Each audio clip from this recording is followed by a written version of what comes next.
ሰላም እንዴት ናችሁ? የነጆን ኩኪንግ ቤተሰቦች ሰራተኛዋ አደይ ተከታታይ ድራማን ይዤላችሁ መጥቻለሁ። ላይክ፣ ሼር፣ ሰብስክራይብ በማድረግ እስከ መጨረሻው አብረውን ይቆዩ። ዛሬ እንግዲህ ለሊ በፊት የረሳቻቸውን በሙሉ አስታውሳለች። ባቡሬና ለምለም በጣም ደንግጠዋል። አሁን አስታወሽኝ ይላታል። አዎ አስታወስኩ፣ ግን ምን ሆኜ ነበር ትላለች አደይ። በጣም ደስ ብሎናል ወደ ድሮ ማንነትሽ ስለተመለሽ፣ እኛን እኮ ረስተሽ ነበር እያለም ይነግራታል። አደይ የት ናት? ደህና ናት? በማለትም ትጠይቃለች። አደይ አዎ ደህና ናት፣ እሷንም አስታወሽ ይላታል። ይህን ያክል ምን ሆኜ ነው ሁላችሁንም የረሳኋችሁ? ትላለች አደይ። አደይንም እንዴት ልረሳት እችላለሁ? ዋናው ደህና መሆንሽ ነው፣ እንኳን ጤናሽ ተመለሰ ይላል ባቡሬ። ፍቅር ወደ ዶክተሩ በመሄድ ዶክተር ለሊ እንደዚህ እንድትሆን ያደረገቻት እኮ አደይ ናት ታውቃለህ ትለዋለች። እሱም ያሾፍባታል፣ ይስቅባታል። እንዴ ምን ማለት ነው? አላውቅም ነበር። ምን አድርጋ ነው ለሊ እንደዚህ እንድትሆን ያደረገቻት እያለም ይጠይቃታል። አደይ የሆስፒታሎቹን መድኃኒት ቀይራ ያው ለሊ እንደዚህ እንድትሆን አደረገቻት። አንተ ግን በቤዛና በዳኒ አሳበብክ ትለዋለች። ሁሉንም ነገር ከነገራችሁ በኋላ እኔ ምልሽ ብርቄ የማምንሽ ነው የምመስልሽ ይላታል። አዎ እዚህ ሆስፒታል ካንተ ውጭ ለማን መናገር እችላለሁ? ወይስ ፖሊስ ጣቢያ ሄጄ ልናገር? ትለዋለች። እሱን እንድታረጊ አልፈቅድልሽም። ግን ማን ነው የላከሽ? አደይ ይሄን አላደረገችም። የላከሽ ካለ ተናገሪ ብሎ ያፋጥጣታል። ፍቅር በጣም ትደነግጣለች። የሆነ ስልክ ሲያወራ ስለሰማችሁ ለፖሊሶች ስለነበር ደንግጣ ታመልጣለች። ዳኒ ከዚህ ሰፈር እንጥፋ ትለዋለች። እዛው አካባቢ እየጠበቃት ስለነበር ዶክተሩ ምናለሽም ይላታል። ዶክተሩ ሳይነቃብን አይቀርም፣ ስለዚህ ባክህን ከዚህ ሰፈር እንውጣ፣ በአንተ ሰበብና በእህትህ በሰራችሁት እኔን ወንጀለኛ ልታደርጉኝ ነው ትለዋለች። እኔ እኮ ምንም አላልኩሽም፣ አንቺ ነሽ ወደሽ ይሄን ነገር ያደረግሽው በማለት ከዛ ሰፈር ለማምለጥ ይሮጣሉ። ጀገራው መንገድ ላይ ከዳይመንድ ጋር ተገናኝቷል። ዳይመንድም ከዚህ በፊት የት ነው የማውቅህ ይለዋል። እኔ የምልህ አቤም ከርቀት ይመለከት ነበር፣ የጠፋበት ሰው እንዳለ ይነግረዋል። እሺ ታዲያ ምንድን ነው እየተባባሉም ያወራሉ። የሆነ አበበ የሚባል እና የሆነ ሰው እሱን የሆነ ነገር አድርጌ ብር ሊሰጠኝ እያለ ይነግረዋል። ዳይመንድ ለመሆኑ ታስብልኛለህ ወይ እኔ ባግዝህና በተባበርህም ይለዋል።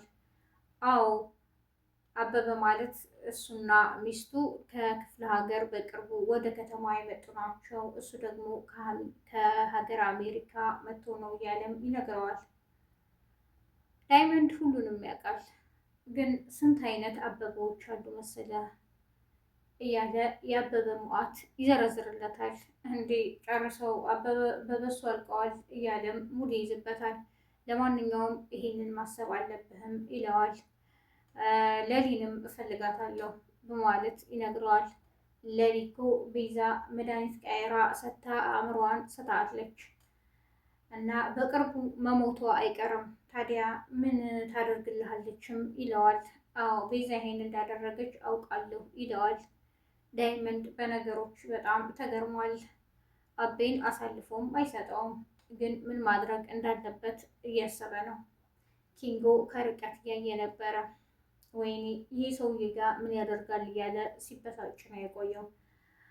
አበበም ወይኔ በቃ ወንድሜን ያዙት ወሰደው ማለት ነው እያለ ብቻውን ፈርቷል። ያወራለም ጀገራው ከዳይመንድ ጋር አውርቶ ከተስማሙ በኋላ ትቶት ሂዷል። ኪንጎ ሮጦ በመሄድ ከርቀት እያየ ስለነበር ከዚህ ሰውዬ ጋር ምን ታደርጋለህም ይለዋል። እባክህ እኔ ሌላ ስራ የማደርግ እንዳይመስል ብቻ አቤን ስለሚከታተለው ነገሮችን ለማጣራት ነው ይለዋል። አይ እንደዛ ከሆነ አሪፍ ነው ይላል። አቤ ከስንት ጊዜ በኋላ ወደ ቤቱ ተመልሷል። ሄለን በጣም ደስ ብሏታል። የቤዛ ወንድም ብዙ ፋይሎችና መረጃዎችን የሚያስቀምጠው እነ አቤ ቤት ነበረ። ዛሬ መረጃዎቹን በሙሉ ፋይሎችን የታሸጉ ይዞ ሄዷል። ዶክተሩ በፍቅር በጣም ስለተገረመ ወደ እነ ፍቅር ቤት መጥተዋል። በር ከቆረቆረ በኋላም አሹ ነበር በር የከፈተው። እንዴ የተከበሩ ዶክተር መጡ፣ ባለፈው እንደዛ ሆኜ ታምሜ አድነኸኝ እያለም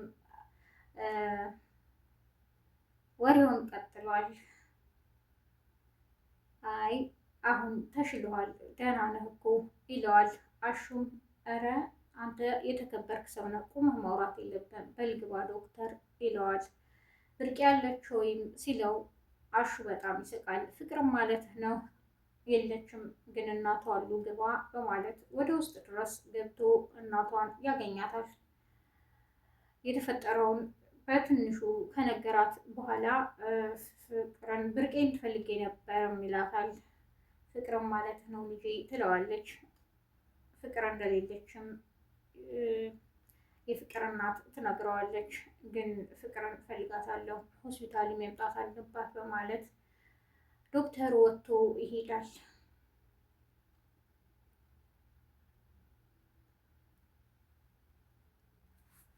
እነ ባቡሬ እና አደይ ኬክ ገዝተው መጥተዋል ዛሬ። ለሊ ወደ ድሮ ማንነትሽ ስለተመለሽ ደስ ብሎናል፣ እንደዚህ ሆነሽ ስላየንሽ በጣም እያሉ ሁሉም ተሰብስበው በቃ ይነግሯታል። ቤዛ ይህንን እንዳደረገች እና መድኃኒቶችን ቀይራ አእምሮዋን እንድትስት ብዙ ነገሮችን እንድትረሳ እንዳደረገችም ይነግሯታል። አደይ በጣም ትናደዳለች። ለሊም በቃ እች ልጅ እኔን አትፋታኝም፣ ምን አድርጊያት እንዴት እንደዚህ ታደርጋለች ትላለች። ለመሆኑ አደይ ገጠር ሄደሽ ተሳካ ወይ ነገሮች እያለች ትጠይቃታለች። ምንም አልተሳካም፣ እንደጠበቁት ሳይሆን ጭራሽ አባዬ ነይ ካለ በኋላ ለሌላ ሰው ሊድረኝ ነበር እያለች ትነግራታለች። አይዞሽ ነገሮቹ ይስተካከላሉ እያለችም ትመክራታለች። የዛሬው ክፍል ይህን ይመስል ነበር። በቀጣይ ክፍል እስከምንገናኝ ነጅሆም ኩኪንግ ላይክ፣ ሸር፣ ሰብስክራይብ በማድረግ አብራችሁኝ ስለቆያችሁ አመሰግናለሁ። አዲስ የምትመጡ ቤተሰቦች ነጅሆም ኩኪንግ ላይክ፣ ሸር፣ ሰብስክራይብ ያድርጉ። በያላችሁበት የዓለም ዳርቻ ሰላማችሁ ይብዛ። መልካም ቀን ባይ